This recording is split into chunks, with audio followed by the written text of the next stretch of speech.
ಕಳೆದ ಬಾರಿ ಚುನಾವಣೆಯಲ್ಲಿ ಅವ್ರು ಗೆದ್ದು ಬಂದಿದ್ದಾರೆ. ಅದು ಯಥಾ ಪ್ರಕಾರವಾಗಿ ಮುಂದೋಗ್ತಾ ಹೋಗುತ್ತೆ. ಸೊ ಏನು ಆ ಲೆಗೆಸಿ ಮುಂದುವರ್ಸ್ಕೊಂಡು ಹೋಗೋದಕ್ಕೆ ಅವಕಾಶ ಆಗುತ್ತೆ. ಮಿಲಿಂದ್ ದಿಯೋರಾ ಅವರ ಗೆಲುವಿಗೆ ತಡೆ ಹಾಕ್ತಾರ? ಮೊದಲ ಬಾರಿಗೆ ಅವರು ಅಸೆಂಬ್ಲಿ ಚುನಾವಣೆಯಲ್ಲಿ ಕಂಟೆಸ್ಟ್ ಮಾಡ್ತಾ ಇರೋದು. ಕಳೆದ 2 ಬಾರಿ ಲೋಕಸಭಾ ಚುನಾವಣೆಯಲ್ಲಿ ಗೆದ್ದು ಅಗೈನ್ ಮನಮೋಹನ್ ಸಿಂಗ್ ಅವರ ಕ್ಯಾಬಿನೆಟ್ ನಲ್ಲೂ ಕೂಡ ಬಹಳ ಉನ್ನತವಾದಂತಹ ಹುದ್ದೆಗಳನ್ನು ಅವರು ಅಲಂಕರಿಸಿದ್ದರು. ಈಗ ಅವರು ಶಿವಸೇನೆ ಶಿಂದೆ ಬಣದಿಂದ ಕಂಟೆಸ್ಟ್ ಮಾಡ್ತಾ ಇದ್ದಾರೆ ಆದಿತ್ಯ ಠಾಕ್ರೆ ವಿರುದ್ಧವಾಗಿ. ಕಾಂಗ್ರೆಸ್ ಅಭ್ಯರ್ಥಿ ಅನ್ನಪೂರ್ಣ ತುಕಾರಾಮ್ ಅವರಿಗೆ ಮುನ್ನಡೆ ಕಂಡು ಬರ್ತಾ ಇದೆ. ಸಂಡೂರಿನಲ್ಲಿ ಕಾಂಗ್ರೆಸ್ 1 ಮತಗಳ ಅಂತರದ ಮುನ್ನಡೆಯನ್ನ ಸಾಧಿಸಿದೆ. ಕಾಂಗ್ರೆಸ್ ಅಭ್ಯರ್ಥಿ ಅನ್ನಪೂರ್ಣ ತುಕಾರಾಮ್ ಅವರು ಆರಂಭಿಕ ಮುನ್ನಡೆಯನ್ನ ಸಾಧಿಸ್ತಾ ಇದ್ದಾರೆ. ನಿಮ್ಗೆ ಗೊತ್ತಿರಲಿ, ಅಂಚೆ ಮತ ಎಣಿಕೆ ಪ್ರಕ್ರಿಯೆ ಮುಗಿದಿದೆ. ಅದರಲ್ಲೂ ಕೂಡ ಅನ್ನಪೂರ್ಣ ಅವರು ಅಲ್ಪ ಮತಗಳ ಮುನ್ನಡೆಯನ್ನ ಸಾಧಿಸಿದ್ದರು. ಈಗಲೂ ಕೂಡ ಮುನ್ನಡೆಯನ್ನ ಕಾಯ್ದುಕೊಂಡಿದ್ದಾರೆ. ಬಟ್ 1 ಮತಗಳ ಅಂತರದ ಮುನ್ನಡೆ, ಬಹಳ ಜಿದ್ದಾಜಿದ್ದಿನ ಫೈಟ್ ಆರಂಭಿಕ ಹಂತದಲ್ಲಂತೂ ಕಂಡು ಬರ್ತಾ ಇದೆ. ಇದೇ ತೆರಳಾದಂತಹ ಫೈಟ್ ಮುಂದುವರೆದುಕೊಂಡು ಹೋದ್ರೆ ಇಬ್ಬರು ಅಭ್ಯರ್ಥಿಗಳ ಸೋಲು ಗೆಲುವಿನ ಲೆಕ್ಕಾಚಾರ ಬೇರೆ ಬೇರೆ ಆಗ್ತಾ ಹೋಗುತ್ತೆ ಅನ್ನುವಂಥದ್ದನ್ನ ನಾವಿಲ್ಲಿ ನೋಡಬಹುದಾಗಿದೆ. ಮಹಾರಾಷ್ಟ್ರದಲ್ಲಿ ಸಿಎಂ ಏಕನಾಥ್ ಶಿಂದೆ ಮುನ್ನಡೆಯನ್ನ ಸಾಧಿಸಿದ್ದಾರೆ ಅನ್ನುವಂಥದ್ದು ಗೊತ್ತಾಗ್ತಾ ಇದೆ. ಕೊಪ್ರಿ ಪಚ್ಪಾಖಾಡಿ ಕ್ಷೇತ್ರದಿಂದ ಅವರು ಸ್ಪರ್ಧೆಯನ್ನ ಮಾಡಿದ್ದರು. ಯಥಾ ಪ್ರಕಾರವಾಗಿ ಅವರು ಹಿಂದೆಯಿಂದನೂ ಕೂಡ ಬಹಳ ಗೆದ್ದು ಬಂದಿರುವಂಥದ್ದು. ಕೇದಾರ್ ದಿಘೆ ವಿರುದ್ಧವಾಗಿ ಶಿವಸೇನೆ ಉದ್ಧವ್ ಬಣದ ಕೇದಾರ್ ದಿಘೆ ವಿರುದ್ಧವಾಗಿ ಶಿಂದೆ ಮುನ್ನಡೆಯನ್ನ ಸಾಧಿಸಿದ್ದಾರೆ.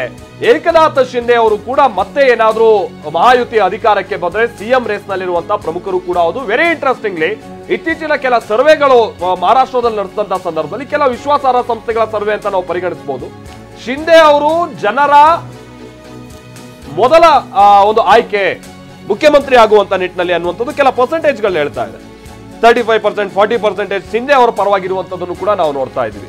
ಹೀಗಾಗಿ ಆರಂಭಿಕ ಹಂತದಲ್ಲಿ ಇದೊಂದು ರೀತಿ ರಬ್ಬರ್ ಸ್ಟ್ಯಾಂಪ್ ಅನ್ನುವಂತ ರೀತಿಯಾಗಿ ಏನು ಅದು ಪರಿಗಣನೆ ಆಗಿತ್ತು, ವಿಶ್ಲೇಷಣೆ ಆಗಿತ್ತು, ಅದನ್ನ ಮೀರಿ ಏಕನಾಥ್ ಶಿಂದೆ ಅವರು ತಮ್ಮ ಸಾಮರ್ಥ್ಯ ತೋರಿಸುವಂತ ಪ್ರಯತ್ನವನ್ನ ಮಾಡಿದ್ದಾರೆ.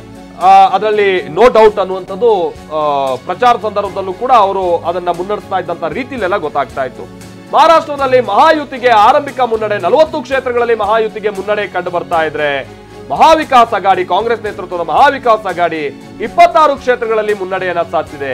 ಇಂಟ್ರೆಸ್ಟಿಂಗ್ಲಿ ಮೊನ್ನೆ ನಡೆದಂತ ಈ ಎಕ್ಸಿಟ್ ಪೋಲ್ ನ ಫಲಿತಾಂಶದಲ್ಲೂ ನೀವು ನೋಡಬಹುದು, ಈ 2 ಬಣಗಳು ಏನಾದ್ರೂ ಬಹಳ ಮೇಜರ್ ಆಗಿ ಮುನ್ನಡೆಯನ್ನ ಸಾಧಿಸ್ತವೆ ಅನ್ನುವಂಥದ್ದು ಇಲ್ಲ. ಮಹಾವಿಕಾಸ್ ಅಘಾಡಿ ಪರವಾಗಿನೂ ಕೂಡ 2 ಸರ್ವೆಗಳು ಇವರು ಸರ್ಕಾರ ರಚನೆ ಮಾಡಬಹುದು ಅನ್ನುವಂಥದ್ದನ್ನ ಕಾಂಗ್ರೆಸ್ ಪರವಾಗಿಯೂ ಕೂಡ ರಿಸಲ್ಟ್ ಕೊಟ್ಟಿದೆ.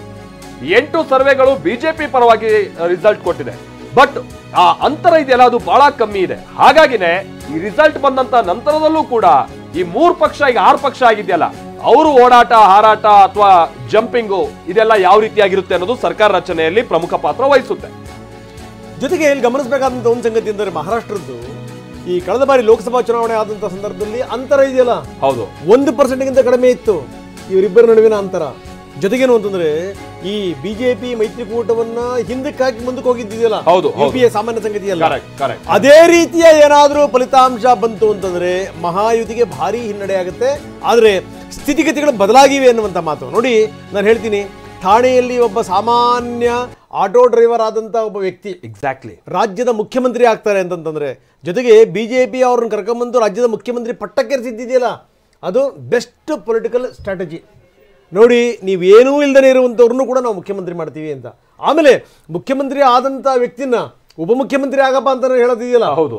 ಸೊ ಅದು ಇಲ್ಲಿ ಪಕ್ಕಾ ರಾಜಕೀಯ ಏನು ಅಂದರೆ ಇವತ್ತು ಅದಕ್ಕೆ ಬೀಜ ಹಾಕ್ಬಿಡೋದು, ಹೌದು, ಒಂದಲ್ಲ ಒಂದು ದಿವಸ ವೃಕ್ಷ ಆಗುತ್ತೆ ಅಂತ ಕಾಯೋದು, ಅದಿಲ್ಲ. ಅದು ರಾಜಕಾರಣದಲ್ಲಿ ಇದನ್ನು ನಾವು ನೋಡ್ತೀವಿ.